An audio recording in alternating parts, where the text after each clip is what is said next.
সমস্ত ভক্তবৃন্দের চরণে প্রণাম, গুরুদেব এবং সর্বোপরি শিল প্রভুপাদের চরণে প্রণাম নিবেদন করি, কৃপা আশীর্বাদ প্রার্থনা করি। তো আজকের আমাদের ভাগবতম প্রথম স্কন্ধে 3য় অধ্যায় আলোচনা। তো ভগবানের অবতার আসেন এবং ভগবানের বিভিন্ন লীলা। তো আমরা আজ দেখব 19 নম্বর শ্লোক। আপনারা শ্লোকে দেখেন, পঞ্চদশম বামনাকম কৃত্বা আগত অধবরম বলে পদত্রয়ম যচমানা পদ্মাতিষু ত্রিপিষ্টপম। অনুবাদ: পঞ্চদশ অবতারে ভগবান বামন রূপ ধারণ করে দৈত্যরাজ বলির যজ্ঞস্থানে গমন করেছিলেন। যদিও তিনি দেবতাদের কাছে ফিরিয়ে দেওয়ার জন্য ত্রিভুবন অধিকার করতে যাচ্ছিলেন, কিন্তু তবুও তিনি কেবল ত্রিপাদ ভূমি ভিক্ষা করেছিলেন। তো পঞ্চদশম বামন অবতার। তো এই বামন মানে হচ্ছে বেটে। তো এই ছোট্ট বালক ব্রাহ্মণ কুমার বেশ ধারণ করে বলি মহারাজের যজ্ঞস্থলীতে গিয়েছিলেন। তো বলি মহারাজ দেখে অভিভূত হয়েছেন। অত্যন্ত সুন্দর বালক, ব্রহ্মচারী বেশ। তো দেখে অত্যন্ত অভিভূত হয়ে যান। তো সেই ব্রাহ্মণকে বলেন বলি মহারাজ যে কী চাও? তখন ভগবান বলেন যে ত্রিপাদ ভূমি। তো তখন বলি মহারাজ বলেন যে ব্রাহ্মণ কুমার, এ তোমার বুদ্ধি কি পরিণত হয়েছে? আমি রাজা, কি চাইতে হয় জানো না? রাজা, তুমি যা চাইবে তাই পাবে। ত্রিপাদ ভূমি নিয়ে তুমি কি করবে? তুমি চাও, আরও কিছু চাও।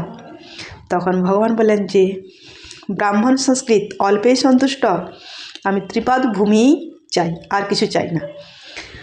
তখন বলি মহারাজ দেবেন তো শুক্রাচার্য গুরুদেব এসে হাজির, বলছে এ বিষ্ণু মায়া, এই দান দিতে যাবেন না। এ দান দিলে তোমার পুরো রাজ্য দখলে চলে যাবে, বিষ্ণুর দখলে চলে যাবে। তো বলি মহারাজ ছিলেন সত্য প্রতিয়া। তো তিনি বললেন যে আজ আমি সংকল্প করেছি দান দেব, যে যা চাইবে তাই দান দেব। তো আজ আমি যেহেতু সংকল্প করেছি, আমি যে যা চাইবে আমি তাই দেব।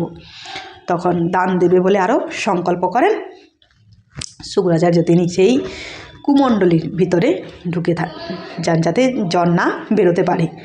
আর ভগবান কুশ ঘাস নিয়ে ছিদ্র করে দেয়, আর সেই শুক্রাচার্যের চোখে একটু লেগে যায়। তো সেখান থেকে আবার ফুটো হয়ে জল আসে।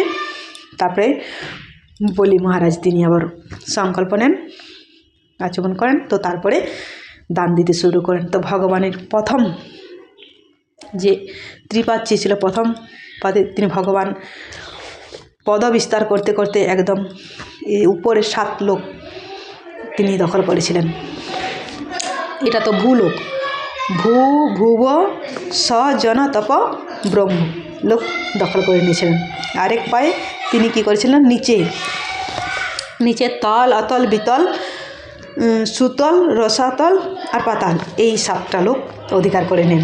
তারপরে ভগবান বলছেন চিটিং করতে পারবে না, আমাকে কিন্তু বলেছিলে দেব।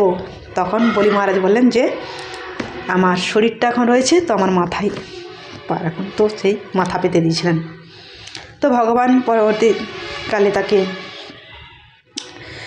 আবার করেন, তো বড় দেন, আশীর্বাদও করেন। তো সেই গেল অতি দানে বলিবদ্ধ অতি মানে চকৌরভা।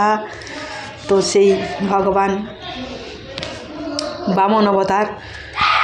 তো এই পর্যন্ত তো আমাদের